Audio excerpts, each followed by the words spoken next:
right.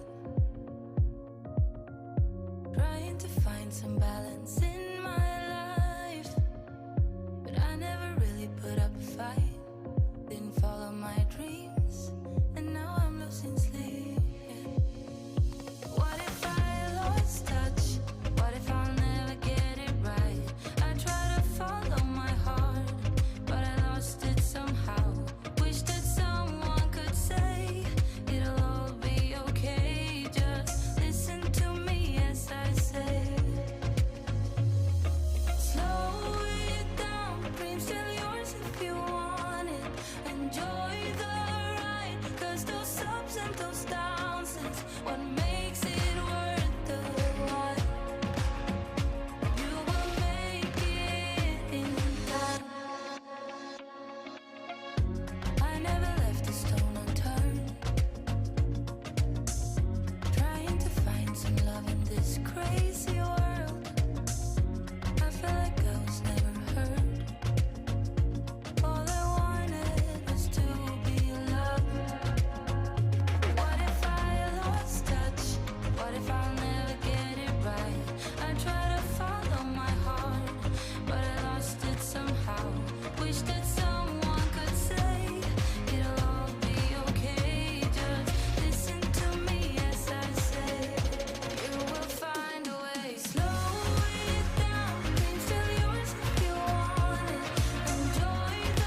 Well, good evening, everybody, and welcome once again to another live stream here on the Outdoors Station.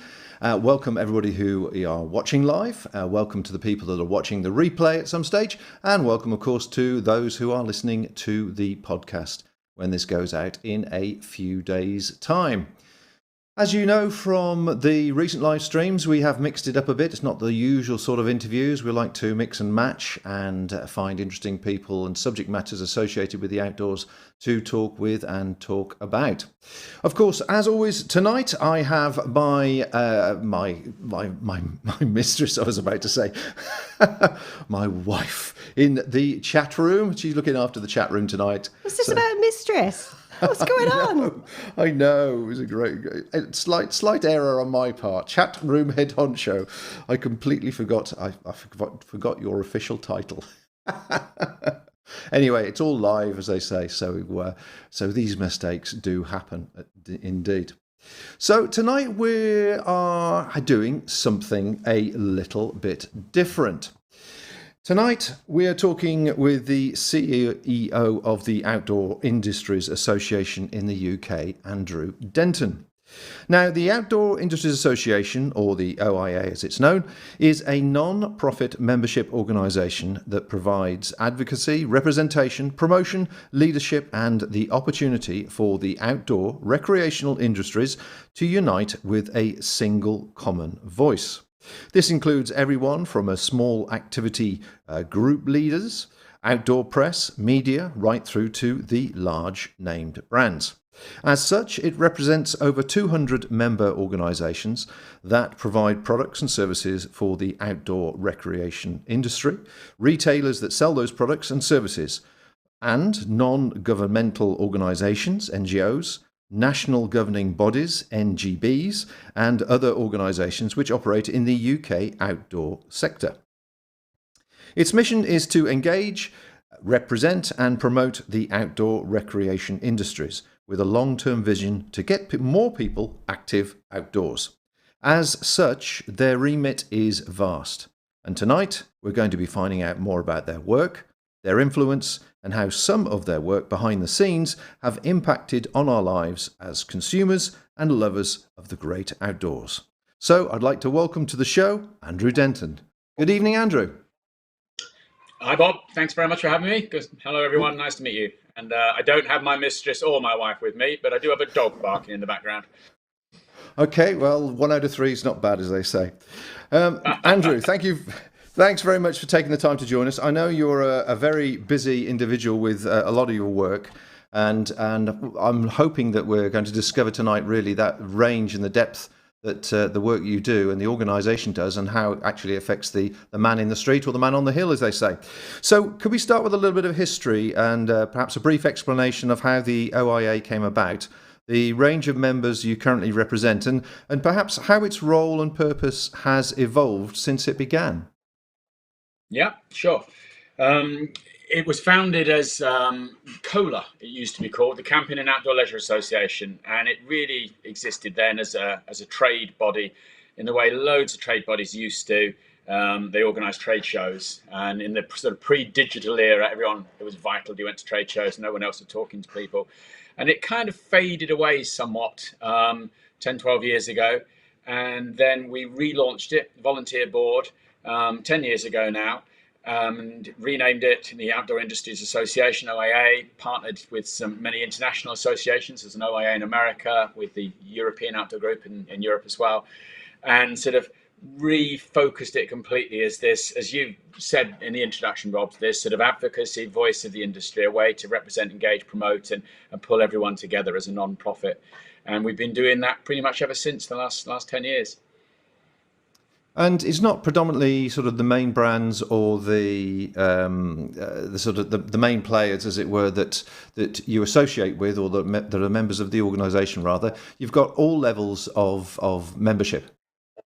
Yeah, absolutely. It's vast. So as you said, we've got 200, And the really big players are in there, so that, you know, I'm sure your viewers will know and your listeners will know, you know, the North Face, Berghaus, Mountain Equipment, all the really big outdoor brands, Montaigne, Van Gogh, everyone that you can think of there. We also have the big outdoor retailers. So we have all of the JD Sports outdoor groups. So that's Blacks, Millets, Go Outdoors, Ultimate.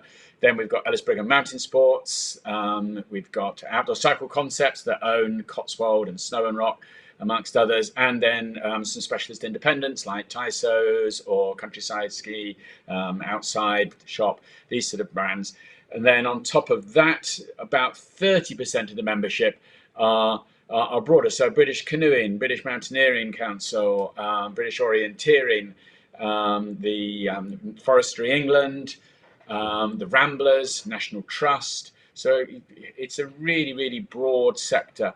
It is fundamentally from a history of being a trade association, so brands and retailers and distributors and agents. But now we've welcomed more and more NGBs, NGOs, as you said, to try and get that broad representation of the entire outdoor recreation sector. Sure, sure. And we're certainly going to go into how things have changed and evolved for you, certainly the last few years, and in particular the last 12 months, and obviously the association and the influence you've had with government, a fair amount of governmental work. I mean, you've had an extensive history in the outdoors yourself as a climber, obviously with some of the main brands and from a managerial point of view, and also as the owner of Mountain Equipment. So what made you change your career, how many years ago it was, from sort of the retail trade side into a body which is obviously getting quite political? Yeah. That's a great question. Let's think. As you mentioned, in the industry, I'm quite well known as the sort of co-owner and the founder of the modern version of the Mountain Equipment brand. So hopefully people have heard of Mountain Equipment, so that little M sign, and it makes fantastic down sleeping bags, jackets, Gore-Tex, fleece, etc. And I worked there for 17 odd years, owned it for the best part of that time. And then in fact, the last big crisis to hit the industry, 2001, which was foot and mouth. So some of your older walkers or climbers may remember that, when we weren't allowed to go on the hill for a year. And at the end of that, we were approached. It took several years, but we started to think, gosh, we had our lives, our mortgages, our staff all tied up with owning this business. And it's a scary time, as many people at the moment have lost livelihoods, businesses, jobs during this current COVID crisis. And so at that time, an offer came rather out of the blue. It was a nice offer. Mountain Equipment's a substantial international business. So we sold it. And initially, I was exhausted by that process and thought, I'm just going to go climbing and skiing the rest of my life. So I went to Chamonix. Amazingly, some of your customers might not know or might not believe it, and I didn't myself, but one can climb and ski too much. Sort of being retired in my early 40s, just sat there slightly on my own. It wasn't quite what I thought. You kind of lack purpose and vision. I know that sounds incredibly naff, but I don't know. Can you appreciate white without black or sweet without salt? Whatever the analogy one wants. After sort of 6 months that I sat there on my own, trying to get all my mates to come out and climb, they're all busy working, and I thought I really need something else in my life. So started other projects, other bits and pieces, and 10 years ago now. Some friends of mine were on the old board of OIA before we did the change, and rang me up and sort of said, look, there might be something here, this might be of interest. A guy called John Dunn, who owns a bunch of climbing walls that I'm invested in with John, said, this would fit for you. Your board kicking your heels, not doing enough. So went along, had a chat with them. And I knew nothing about politics at all at that time, Bob. I honestly, I don't, to be frank, I'm mortified to say I hardly even voted. I was absolutely uninterested and very sceptical and cynical. I didn't even know my local MP, and went along, got the job, initially as a part-time chief exec. And to be frank, the business at that time wasn't in great shape. So it was a bit of a part-time, suck it and see. But since I was bored and looking for something to do, it fitted with my life, it fitted with what they wanted. And I had lunch with my local MP, and that was the start of the journey. And within a year of working with those, we'd completely repositioned what the OIA was. And I think most exciting for me, as someone that's been passionate all my life about getting outdoors and getting active outdoors, pretty much at the top end. I've been incredibly fortunate, as your listeners will guess. Owning mountain equipment, you get to climb and ski with the best in the world. You get the very best gear. It is a dream job. Incredibly fortunate. You get to design stuff, make it, then go out with some sponsored world champion climber and try it. It's a staggeringly fortunate industry to be in. And we got quite elitist. I remember we were fretting over a cuff and quite how the Velcro would close or not close. And afterwards, at the OIA in the early days, I thought, for goodness sake, there's kids out there, young people out there that don't even know what a cow looks like. I've never been up a hill, never been to a park, never been outdoors. And I was mortified in a way how elitist some of us in our industry get. And I still am. I do, at the sharp end, some gnarly stuff. And I love RAB, mountain equipment, Arc'teryx, whatever it is, the best of the best kit and doing hardcore stuff. But I was just inspired to realize how many people just have no idea how good the outdoors is. So after that first year, I really became a bit of a mission. So we rebuilt the whole thing from the ground up. A lot of the board members are new. We got some really big hitting influential board members. We've got really significant CEOs of all the main brands. We represent about 80% of the turnover in the UK. And we've really pushed those elite brands in our elite industry to really, really get behind this grassroots mission that absolutely everybody life is better if you live a bit of it outdoors in some way, shape or form. And I passionately believe that, whether it's for the disadvantaged, the disabled, a more diverse, inclusive community, people that have never gone outdoors or people that love going outdoors, getting people happy and outdoors, whether it's a walk or a hill run or a trail run or a climb or anything at all. Generally speaking, a life lived outdoors is a better life. And I see you nodding there, and I'm hoping your listeners are as well. And there's a picture of me there on some first crossing of Antarctica, and it doesn't need to be that epic. It's just getting outdoors and having fun with your kids. And the mission has really taken over the OIA now, and it's lovely that North Face and Brigham's are sponsoring kids to just get out in the park, and it's bringing that whole lot together. So I've lost track of the question. As you can see, I'm quite passionate about this side of it. But I changed from making money, selling elite Premier kit to now just banging on and on at the Prime Minister down and saying, hey, get more people active outdoors. You'll end up with a better, happier country. Yeah. Okay, excellent. Okay, right. Well, let's just wind it back slightly. That's really good. There's a couple of things here I do want to mention. This interview or this conversation is going to be fairly wide-ranging. So if you do have any comments or any thoughts or any questions that you want to ask Andrew, we'll be specifically putting certain questions to him at the end that you've provided. You're welcome to add them into the YouTube chat or the Facebook chat, and I'll see them appear in front of me here, and we'll bring them forward to Andrew as and when the time arrives. And now, obviously you've just touched on the politics, which is one of the big questions really I want to sort of bring down to normal level. Wrong one. Bring down to normal level, and that is, we'll come on to the COVID and the various initiatives you're working on shortly. However, tell us about the role of influence and working at governmental level has changed in recent years. Was the OIA sought out to join the table and discuss these things at that level, or did you have to make your presence known?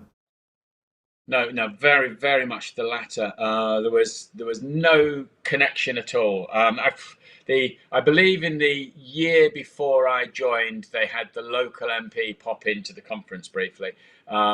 And contrast that with the fact that I stood next to the Prime Minister and the Sports Minister and presented in the House of Commons 5 years later. So our journey has been immense.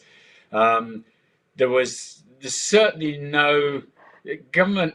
People forget how staggeringly busy and multitasking politicians are and need to be, and ministers. They've got 100 different jobs and are juggling 1,000 different balls. So there's very, very, very little outreach saying, oh, we'd love to be lobbied. It's very much up to each individual industry or person or organisation or whatever to get their message across. So we started really, really small at a local level. We got some really great help from, in the early days, from a couple of key people that certainly I would shout out to. The British Mountaineering Council, the BMC, chief exec there at the time, Dave Turnbull, was a great help, and then introduced us to there's something called All Party Parliamentary Groups, APPGs. There's hundreds of them, and the APPG for you almost you name it, MPs are interested in it. So there'll be one for, there are big ones like sport or gambling or alcohol awareness or mental health, but there are tiny ones, I don't know, like the Orange Rubber Ball APPG group. They almost seem to be, I think there's 560 of them, but there's one specifically mountaineering and outdoor. So I was invited to go and speak there.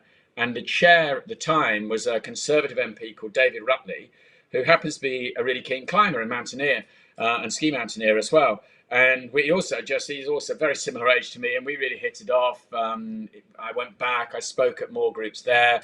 I started to do some work with David. David was in the National Parks group, so we worked there. And David ended up being a minister at DEFRA, so he helped us there. And I just mercilessly got into the house. People don't realise that it's not easy, and I shouldn't give too many clues away, but it is your right to go to central lobby. This is where the word to lobby comes from. And, as a constituent and as a voter, you can get into the House, you can stand in the lobby, and the Lords will enter from one side and the Commons will enter from another, and you can literally be there and buttonhole people. You can ask to have a show round, you can ask to meet your MP there. And I just started hammering away, getting down there. I was in the House every week. I started to look for people like Lake District MPs. Rory Stewart was a big help. Tim Farron was a big help. People that had some sort of local interest, the Peaks MPs, the Dartmoor, the Exmoor ones. And we just really slowly started to get some influence. Then we started to work through the Sport and Recreation Alliance. I think you've got some links there to some of those.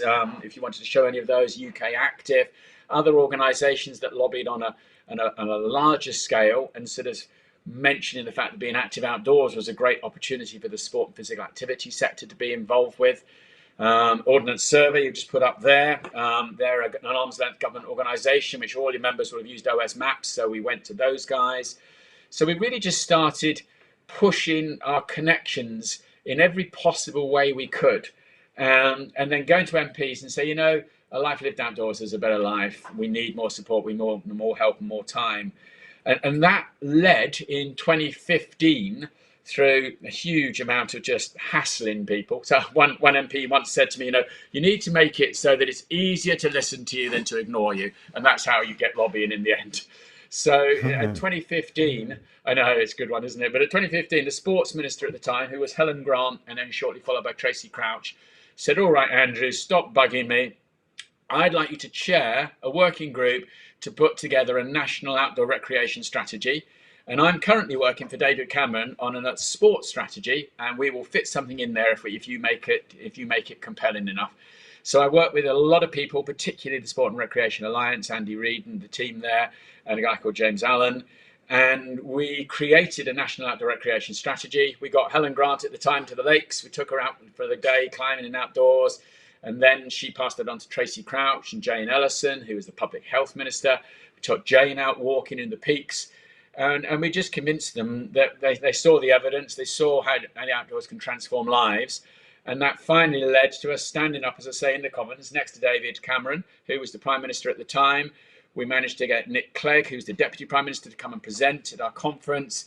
And that outdoors, for the first time ever, went into a government document on sport, and that was an enormous breakthrough for the sector. And I've got a dream wall upstairs of some of the big exciting things that have happened in my life, and I put pictures up on them. And on there is a letter from the Prime Minister, and I'm really chuffed to say that perhaps a tiny bit we changed the course of outdoors in the UK. And my volunteer board and myself and our team, we're really chuffed that perhaps we made a tiny impact there. Wow. I mean, just for the layman, like myself almost, the lobbying that you refer to, you say you just sort of get in their ear. Just in reality, what does that consist of? Would you try and hand them a sheet of paper, or do you sort of keep nagging them as they're walking between offices? I mean, I've got this visions of a public schoolboy sort of just trying to pull on the shirt tails of an MP, It's a tiny bit like that, but no, it's not quite like that. But it's I had a metaphor once, or a story once, and I really like it, so I'll share it here, and I have shared it before. But we were walking one day. So if you get to Central Lobby, which is this fantastic place, you'll have seen it's where all the Sky TV and BBC anchors do their interviews, and it's just glorious place. It's an amazing building to be in. It really is thousands of years old in some places, I think 1200 years old. But you walk from Central Lobby upstairs to what's called, there's a lot of rooms up there. We were in the Wellington room. There's some of the real classic green leather, looks like Hogwarts, and the stairs are huge. They're 3, 4, 5 meters wide, and they're stone. They're really old stone. And I was walking up there, and a cynic was saying to me, this is just a waste of time. I think we'd managed to get a minister to come and talk to us. And he said, does anything ever change? And I said, well, look, and the stairs, if you look at them, they're bowed in the middle. There's a real big dip. And they've been there 1,100 years. And I said, all I can say is if no one ever walked up these stairs, they'd still be plumb straight, wouldn't they? They're stone. But because for 1,100 years, people have been going up saying shirt tail, excuse me, sir, as your public school analogy. They've worn away. They've been eroded, and change has happened. So I think it's veneer after veneer, it's layer after layer. Every now and then there's a big step. So a white paper introduces an item you were lobbying for, the Crow Act, access to open public space, or we're doing lobbying work at the moment with British Canoeing for access to waterways and riverways. And every now and then there's a bump, a big step change, a tipping point in legislation. But the vast majority of the time, it's tiny, tiny bits. So you'll be invited to an APPG and you'll collar an MP and say, can I just give you this and ask you to share it? You'll get in with a minister, you'll get a half hour of their time, and you just ask them to ask a question for you on a Westminster debate. You'll get in to you'll get a minister come and speak to you at a conference or to do a Zoom call with you. So it's veneer after veneer, it's tiny, tiny layers. I got involved, I was asked to sit on a committee for Visit Britain. I don't know if you've ever seen, any of you, the great campaigns. They had these campaigns, Britain is great for innovation, Britain is great for fashion, great for entrepreneurs. And we managed to get through just badgering away at Visit Britain, for 1 year, which was Britain is great for adventure.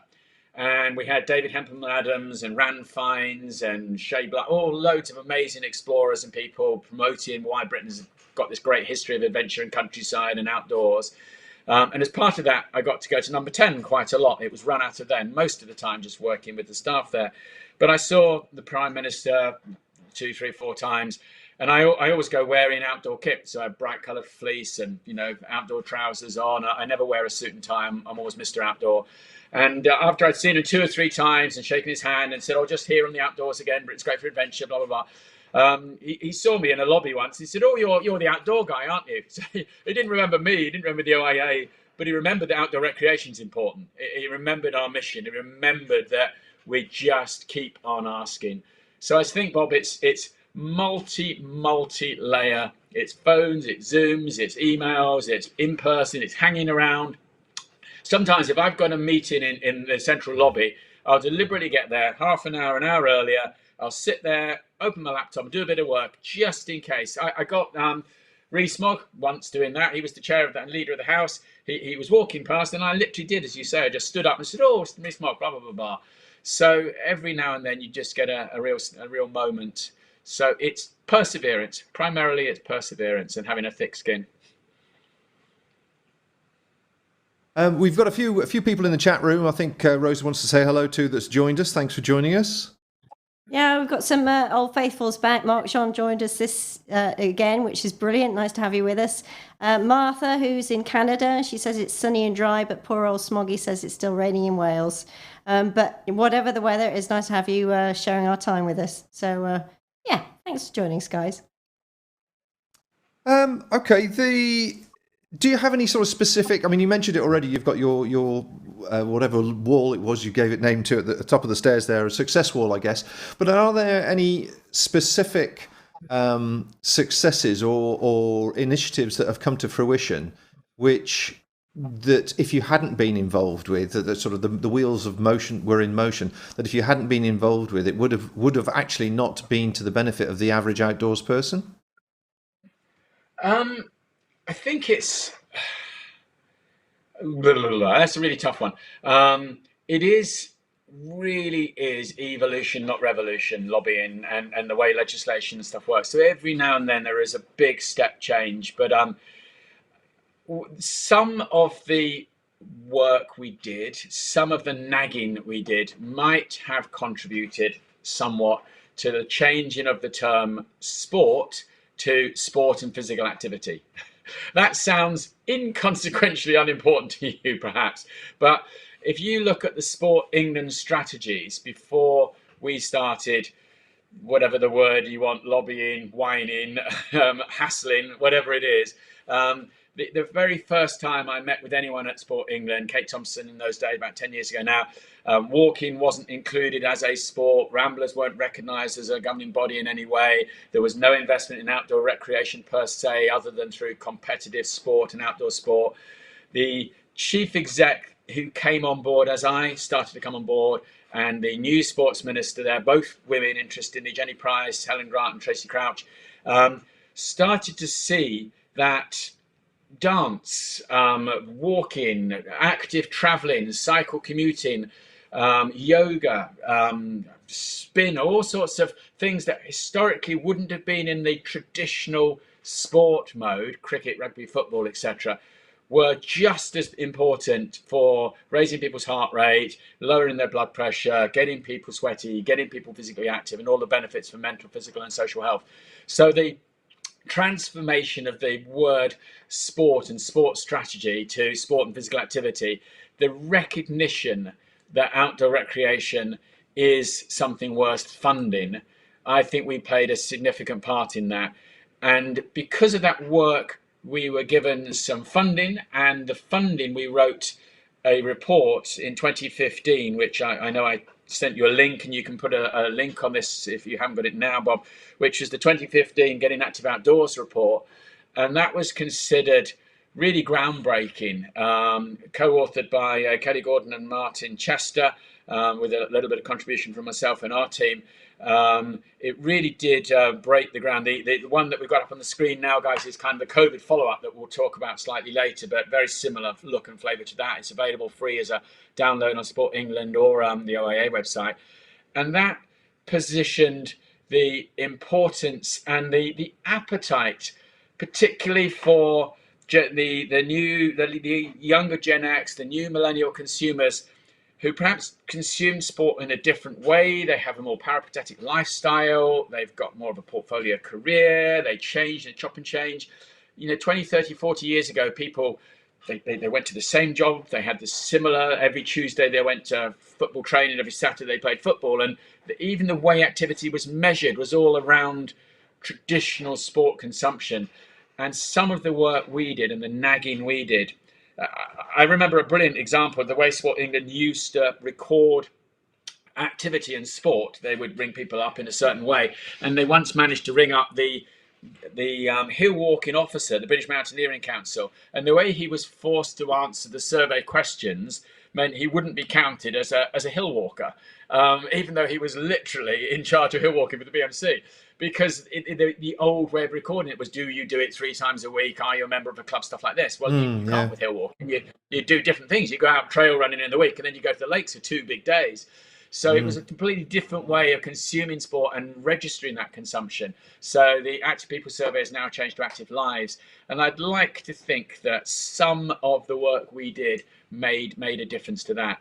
So one doesn't want to blow trumpets of the OIA, but I think pretty sure that the team at Sport England would say yes, our nagging helped somewhat with that. You mentioned that obviously as part, some of the membership is people like Sports England and the bigger organisations and DEFRA, etc.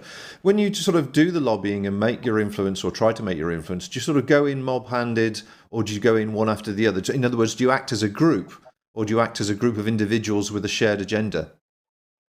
Yeah, no, it's anything but lobbying, anything but mob-handed. So we as a sector, we're a fantastically lucky position or fortunate position.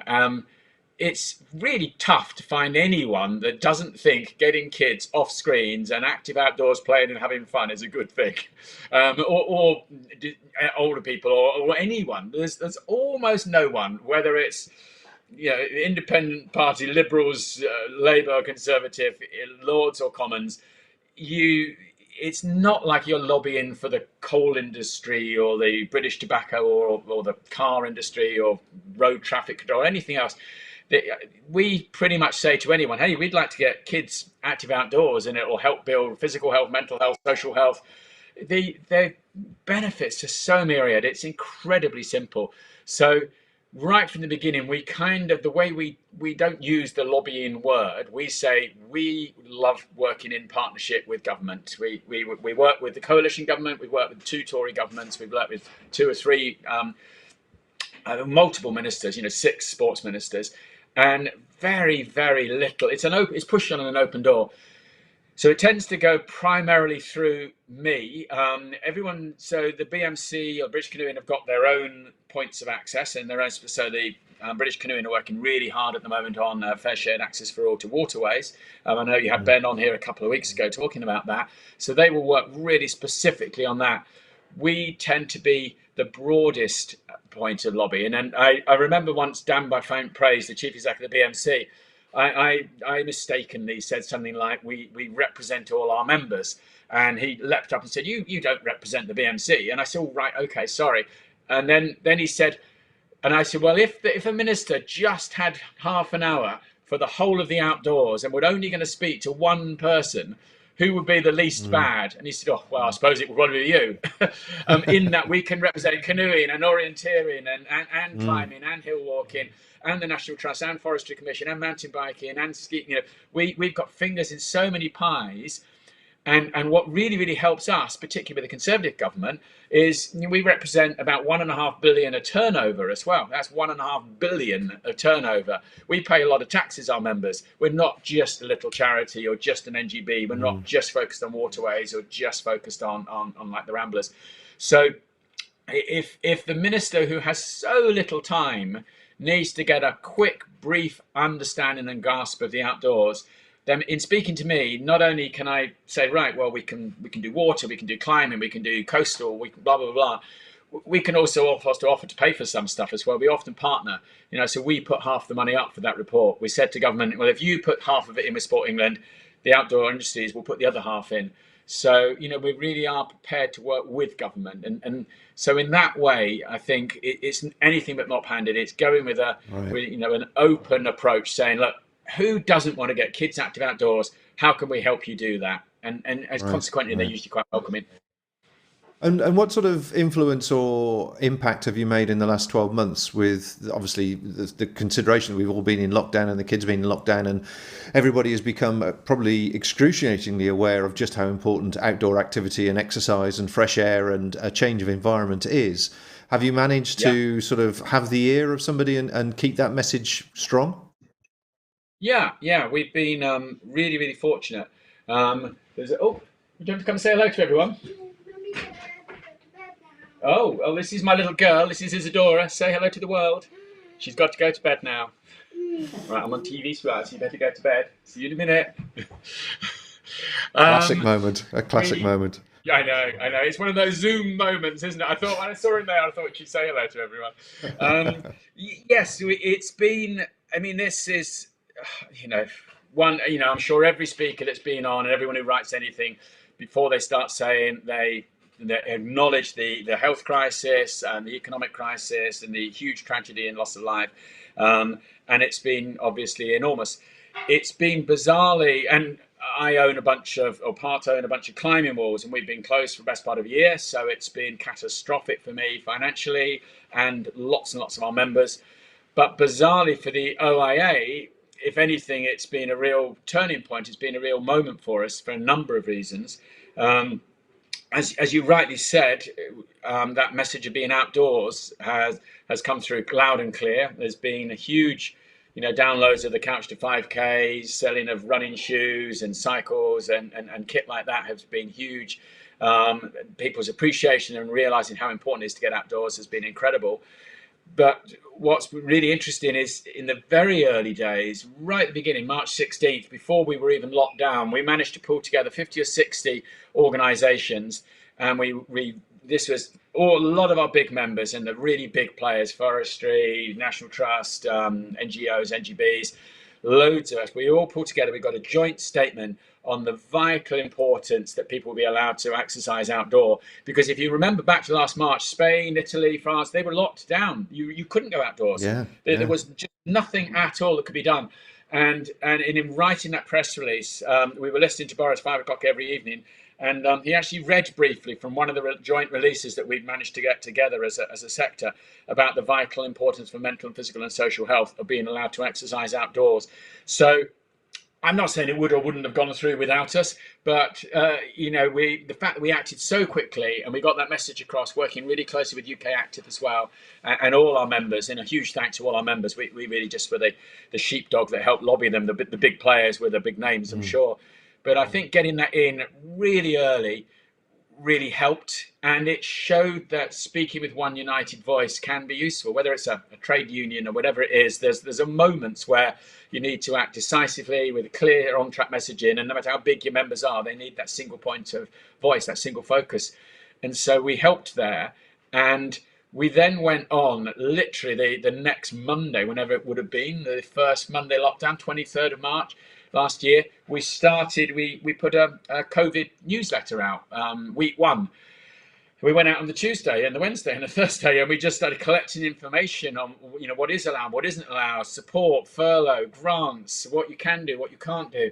And we literally did a daily newsletter for 22 weeks, and Monday to Friday. I think I've probably had a nervous breakdown. I had RSI in both wrists, tennis elbow in both arms. I had a bad neck migraine. I was sitting there every day trying to collate and bring everything needed from business support to what you could and couldn't do and where you couldn't do it.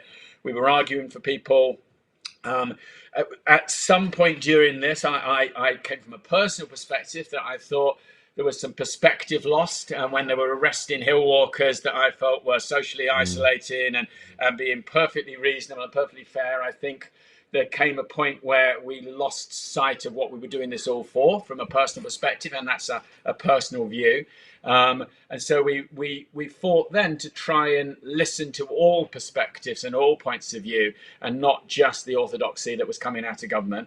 And we did that on the reopening last year as well. We showed how safe it was to reopen. We worked with UK Active on climbing walls. We worked with Camping and Caravan, Camping and Motorhome associations, British UK Hospitality, to show how safe camping could be in the great outdoors.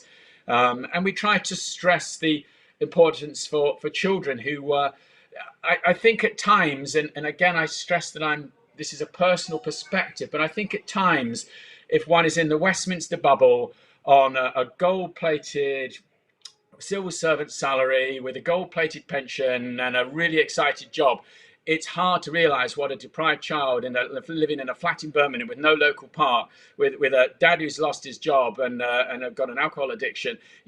Locked. It's all very well, and I'm on a rant here, I know, but it's all very well saying we're all in this together. But are we bollocks?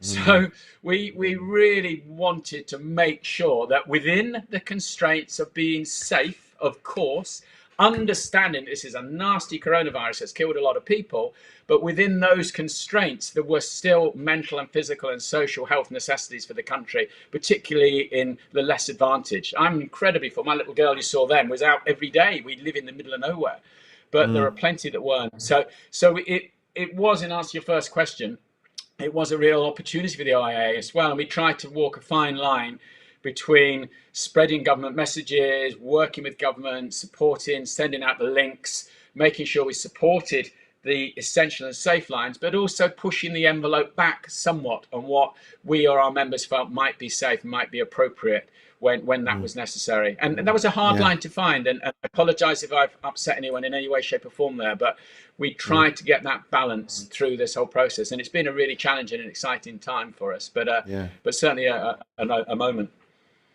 Yeah, I have to say we had a friend who used to work in the close protection department in Whitehall, And he often said it was a different air they breathed in there. They live on a different planet, and as you say, their expectations and understanding what the majority of real life consists of is actually quite different to reality, which is a great shame.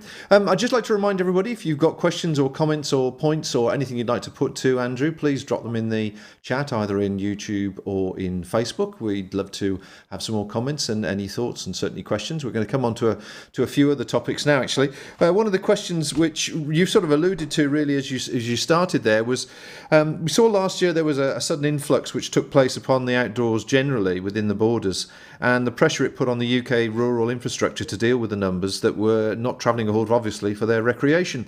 With the latest COVID news and the slow easing of restrictions heading towards spring and summer, how is the OIA liaising with other bodies to balance the much needed economic recovery, including the added health and mental benefits, with the environmental pressures and the sheer numbers that this potentially impact that it has?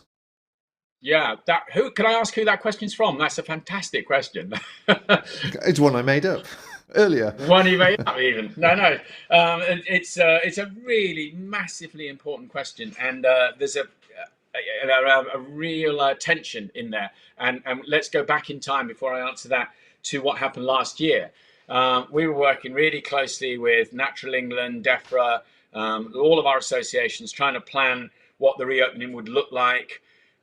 We were really, really aware of what we called the kettling effect. So with nothing else open, and the countryside and the outdoors being the first to open, with pubs weren't going to be open, there was a lot of shopping, all sorts of stuff wasn't opening last July 4th it was. We were really worried, and we had everything started, we were moving in the right direction, and suddenly Boris just turned up on Sunday night and said, yeah, you can all go where you want from tomorrow. It was absolutely horrific. People were on the phone to each other. I had the chief exec of the Lakes Park and the chief exec of the Peaks Park, and we had DEFRA, Natural England, and we were like, oh my goodness me, best laid plans of mice and men. So we ended up with dreadful queues on Lamer's Pass, huge problems on Snowdon, problems of safety as well. There was no possibility of social distancing or huge queues. It was dreadful impact on the rural community. A lot of new visitors to the outdoors who'd never really been before because they weren't going on their international summer holiday. They'd been locked up for months and months. They were desperate to get outdoors. And of course, the peaks and the lakes wanted to welcome them because they wanted their rural economies to revive, but not at the expense of the dreadful problems they had with parking, with access, with litter, with dogs, with toileting issues. Initially, some toilets weren't open, and we had users of the outdoors that really didn't know quite how you were meant to use the outdoors, should we say, without being too indelicate. So it was real challenge. So the report that you briefly put up on screen before is our response this time, and we hope we've had some funding from Sport England. We've been really chuffed. Oh, great picture of the Matterhorn. Really chuffed to help put a project together. And if anyone's interested and listening in from the trade that wants to take this one further, on the 11th of March, and all the details will be on our website, we have got a big open seminar about reopening the outdoors, getting people active again post-COVID. And we're hoping to try and measure that slightly better this time. So we have got some time. We're working with DCMS and right across the board because as you say, it's a balance. And if people flood to the only thing that's open, then potentially it can ruin that, and particularly new people. So we've been working with DEFRA on rewriting the Countryside Code. We've been promoting Adventure Smart, which is a broader version of something similar to the Countryside Code.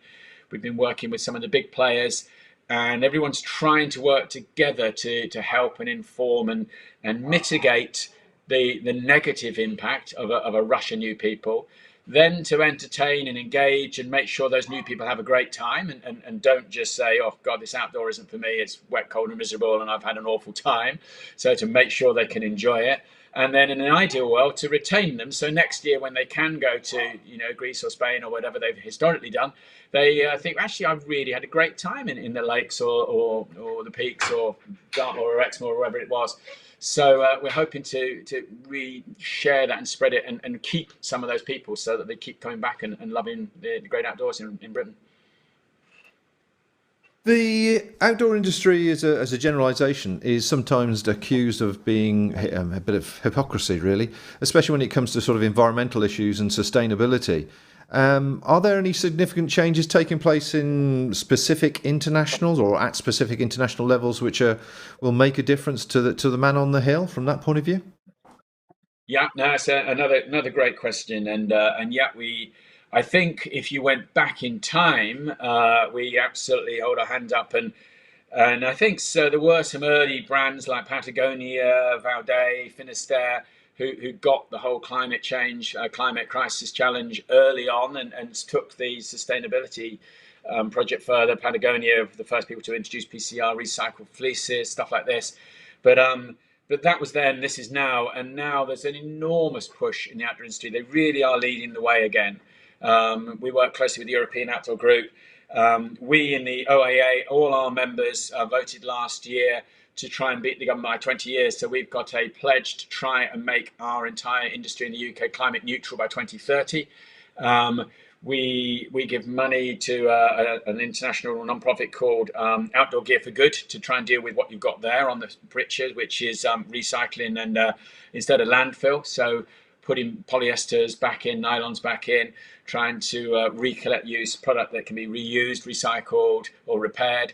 Patagonia probably still leading the way on this whole area, but a lot of brands really catching up now, examining their supply chain as well, looking at more regionally made stuff, regenerative agricultural projects, organic cottons, right across the whole board, microfibers and the microfiber impact on washing and oceanic problems there. Durable water repellencies have changed on the outside of Gore-Texes.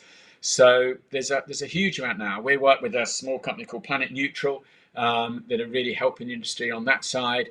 But between ourselves and the OIA and EOG, I'd say we're back close to leading the way. And in terms of the hypocrisy, I mean, I think that's a really fair point, and one we all question ourselves. You know, how can an industry that flies people round the globe for our expeditions, that puts ski pylons and electricity up the side of ever-receding glaciers, you know, there is no doubt if everybody that got outdoors stopped going outdoors, you would lower the impact, and that's a problem that the particular Von Schoonard, the Patagonia team, who turn over $1 billion, are painfully aware of. And I wrote a piece called "Walking the Fine Patagonian Line," and on the one hand, if you stopped all that, you would, of course, stop the carbon footprint, stop the impact of the multi-billion-dollar outdoor industry. But people that love the outdoors make fantastic stewards of the outdoors. So if we just stopped everything, if we all said, right, no more skiing, no more climbing, no more hill walking, no more gear, everybody that currently loves it is just going to stop doing it because we feel guilty about it and we're all going to go inside, then that vacuum would be filled. People would make that gear, shops would sell something, people would still go, different people perhaps. But by promoting a love of the outdoors as a steward, as a sustainable manner, as selling product that is sustainable, that can be repaired and recycled and regenerated, by using 1% of the planet, for using the EOG, EOCA, IGOT, the Outdoor Gear for Good, all of the products that we do, all of the promotion that we make, all of the money we give back, all the environmental money that we put into the outdoors through the European Outdoor Conservation Fund, all of these different things, that they wouldn't be there. So our belief is that the outdoors is not something to build a ring fence around and never ever go to again, but is to be as responsible and sustainable as we possibly can, working in partnership with it. And I think it is a fine line, and rightly criticism has been put in the past, but I think now we're very much moving in the right direction, and we're certainly open for that criticism now. And if you talk to any of our brands, they would all have a policy on sustainability, climate crisis, and what they do in that area, and they would all be delighted to share that with their customers, your listeners. As I said, folks, this is a very big subject, and certainly one I hope that's quite educational as regards seeing the bigger picture of the outdoors generally, and also taking it backwards to the industry and the production of the goods that we use to enjoy the outdoors. And talking of which, a man who is well known to many people and has many years experience, and I'm looking forward to speaking to next week, is Chris Townsend.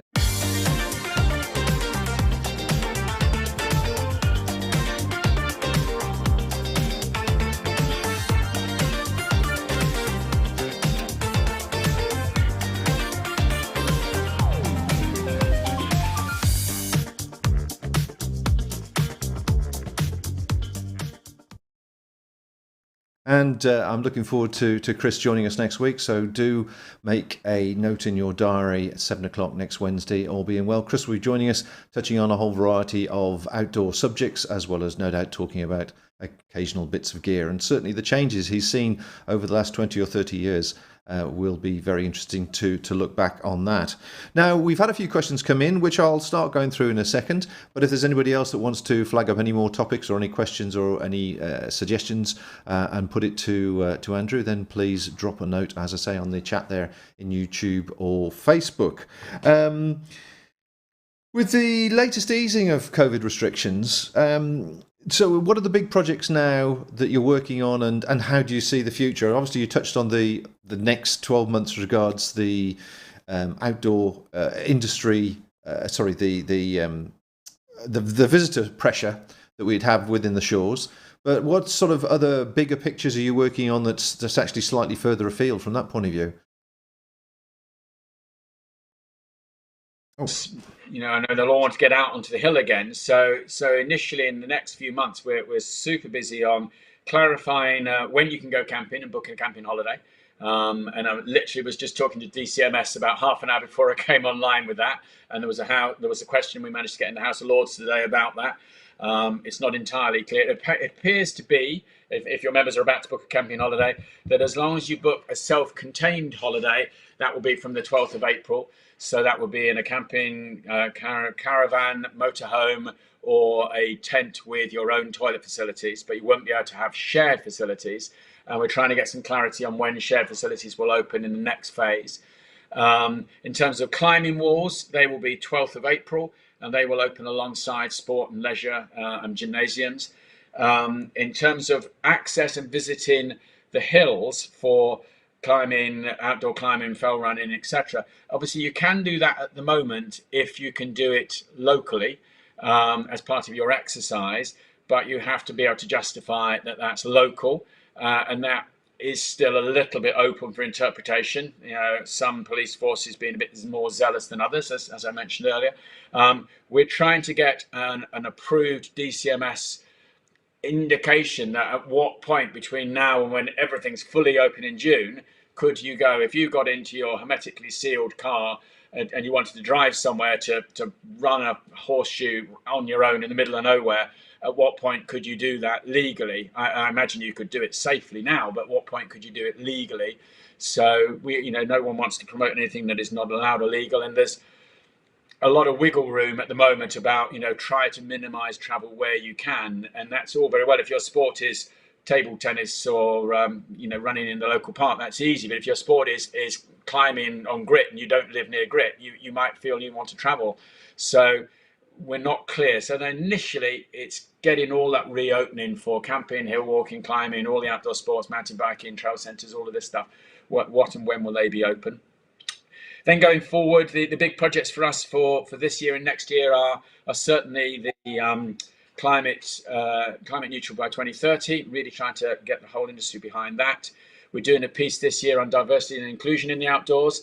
Many of us know, I hope that the vast majority of our members and our places are very welcoming to everyone. The outdoors is open and welcomes everybody. However, the average outdoor user is still not as diverse as the average UK customer. I think there was some statistic that 17% of our population are from a BME community, but only 1% of visitors to national parks are at the moment. Same with the disabled community. The access to the outdoors isn't as broad as it would like to be. So we are certainly working with Barry Hearn and the guys there for the disabled access and community. there are some pockets of positivity there in indoor climbing. I mentioned there, it's very diverse. It has good representation for gender diversity and for ethnic diversity and for disabled access as well. So there are parts of the outdoors that are very open, but there are other parts that sort of the really hardcore traditional sort of hill walker in Scotland or in Wales or the Lakes or something still tends to be very, very much the traditional, just as membership of National Trust might be, for example. So that whole area, we're really keen to promote that the outdoors is absolutely for anybody that wants to get active outdoors, which we believe is everybody. So that will be an exciting area for us. We're working with a big consortium put together by Mountain Training and the BMC on that, which involves Ramblers, Mountain Training, all sorts of member bodies. We've just commissioned Carnegie University at Leeds to do some research in this area. So what is current participation, and then what are the boundaries and hurdles? And this is about outreach work there. It's not about just yelling louder. So going to different communities that haven't historically engaged with the outdoors and yelling "you will love getting wet in a bobble hat" isn't really going to help. It's about going to the community and saying, okay, well, what does your community enjoy doing? How can we redefine outdoor adventures in a way that is accessible for a diverse audience? So that's an exciting research project. And we'll be majoring on that with a number of players. We've got people like Red Bull's diversity team, Adidas diversity team, JD Sports diversity team that are further down this line than some of the more hardcore traditional outdoors working with us on this. So I guess recovery from COVID, recovery from the economic crisis of the lockdown, those are initial instant tactical projects. Then strategically carbon neutral by 2013 and making a more open, diverse and inclusive outdoors. Wow. So you've got your hands full. I was going to ask you, I don't know if I dare risk it, what does your day normally consist of? These days, it's an awful lot of Zooming. So very much this. So it used to be up and down to, practicing keeping my hands strong when I'm doing it. So up and down to London all the time, but it's not these days. So everything's changed. It's all very, very, very much online. I'm still very much enjoy getting out and doing outdoor stuff myself. So although obviously we can't go to the big hills or off on an expedition or anything at the moment, I get out on the bike or running every day as well. Out with the family, we do this family cycle ride around the block while we're all locked down. So the average day is very much this. It's sat on the email or sat on the Zoom with, today I did a bunch of email catch up with DCMS and DEFRA and members. Then 11 o'clock, I was on a Zoom right across Europe for 90 minutes, talking about promoting physical activity outdoors with the European Outdoor Group that I'm on a board there with. Then, I spoke again with DCMS and DEFRA. I caught up with you for a technical. Then I was on to outdoor survey. My inbox since you've been on has got Berghaus, UK Active, The Telegraph, DCMS, Tourism Alliance, Martin Smith from the Outdoor Council. We're doing a big project with outdoor education. One of the forgotten areas that there is outdoor residential and outdoor education. You haven't been able to go on an outdoor residential since last March, and you probably won't until this summer if we're not careful. So massive challenge there for Youth Association Outward Bound. So that's in my inbox for tomorrow. It's enormous. So my average day is Zoom and email. And it doesn't usually stop. My little girl goes to bed about 8, and I usually come back in for an hour or two in the evening just to follow up and get ready for the next day. Gosh, yeah, you definitely need the break to get outside to get away from the screen, because there's nothing worse. I'm certainly finding myself getting more and more hunched up. Anyway, we're sort of running towards our end of time. Got a few comments and questions I wanted to bring in. We did sort of touch on this at the beginning, but I'm not too sure if Mark missed it. Nice to see you again, Mark. Thanks for joining us. Can Andrew lobby for more access to the outdoors, walking, paddling, rivers and water? Yeah. Thanks, Mark. The walking, I think we're very fortunate. We have more designated footpaths than any other country in the world. We have really great access through the Crow Act, both in Wales and Scotland, but also England. So there we're pretty good. And Ramblers do a fantastic job of that. So it's not number one on our priority there, although coastal access has been strong, and we were working with Ramblers and BMC for the coastal path, which Nick Clegg confirmed 5 million to spend on a few years ago, and that's going to be the first coastal path around the whole of any country. But the big area at the moment that Ben Seal and the team at British Canoeing are working on is paddling access. I'm not as good as Ben with the numbers, but it's something like only 4% of the waterways in the UK are available for open water swimming, SUP, paddling, or whatever it is.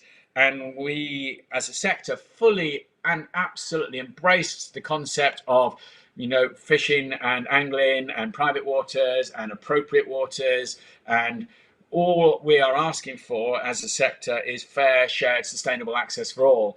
So at the right time, in the right place, when spawning and fishing is not a challenge, how do we get boats in and out of water, swimmers in and out of water, SUPs on water? And so there is a lot of pressure going through on that, and we are working closely with British Canoeing on that. And there is quite a lot of movement on the new agricultural bill going through on that. So I think, yes, work closely with the BMC and with Ramblers on walking, and I think we're fortunate there. But certainly water access, we'll be doing a lot more on that this year, Mark. Excellent. We've got one from Martha, who's watching from Canada. Nice to see you again, Martha. Thanks for joining in. Seemingly small changes with tremendous impact. A broader definition brings so much more diversity to the table. Expanding our institutions is critical work. And that comment came in after you'd made the comment about getting the definition changed. Yeah, we did some work on that. In fact, we were pleased that I've got my little report here. So there we are. We actually, you'll see this if you download it, but we defined outdoor recreation, which was quite nice. So I know that won't have come out right, but we had a little picture here. We had the sky, and we had in here paragliding, hang gliding, skydiving, base jumping. Then we had sort of snowy mountains. We had Nordic skiing, regular skiing, cross country, snowboarding, ski mountaineering. And then we started getting climbing, and then we got right the way down to urban outdoor, where we had artificial skiing, indoor climbing, assault courses. We had water. We tried to define outdoor recreation as a sector, which had never really been done before, well worth doing in that report. And it did make a difference. So yeah, thank you for the comment, Marta. And I've done a lot of climbing and skiing and mountaineering in Canada. I lived in Vancouver for a while. Beautiful country. So thank you so much for tuning in from over there. We had a couple of other questions, but you've really hit them earlier on about what your long-term aims are. So we've touched on that one. And the final one here from Jürgen Explore. Are there any specific projects in place to work with school or colleges to encourage kids to get outdoors more this summer when the restrictions lift? Yeah, absolutely. Thank you for that. So we're working with UK Outdoor Council, who represent people like Outward Bound, PGL, YHA, and they've got a number of campaigns going on at the moment. Save Our Centres, Save Our Outdoor Education. I literally have got a call on Monday with Ordnance Survey. Our sort of core consumer campaign that we partner is the Get Outside campaign, hashtag Get Outside.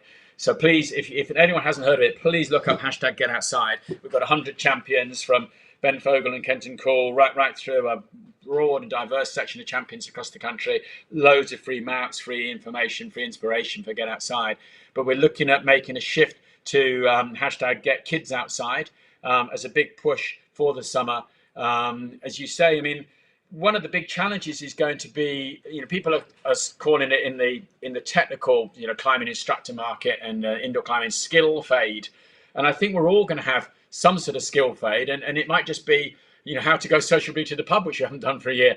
But we are worried that some kids will have been locked up. They will have, lost that socialization. My little daughter that you saw earlier there, she's been locked up for about a third of her sentient life. If you think she probably only really knew who she was from 2 or 3 years old. And it's scary. So I think it's vital that we get kids outdoors, get them active, get them doing stuff. So yeah, we are working with Get Outside, with the Get Kids Outside campaign. We'll be working with PGL, YHA, Outward Bound, right across the whole outdoor ed, trying to get residentials going again and really promoting that work right across. And then today, the campaign that we launched in Europe today was really inspiring. And that was working with Youth Adventure Trust, who are fantastic working with young kids. And there are grants available there. So if anyone is listening and they have got a specific project, then the It's Great Out There campaign was launching active days for kids to get them active right across Europe this summer, and there are some grants there. So yeah, plenty of work in that sector as well, yes. Well, fabulous. I think we're almost out of time now, Andrew. So thanks very much indeed for your time. But just very briefly, of all the things I could have asked you about the OIA, what should I have asked you? Oh gosh, I can't imagine. We do so much, and it's covered a huge amount. I think we can't do this without our members. So we've got a volunteer board. We're an international non-profit.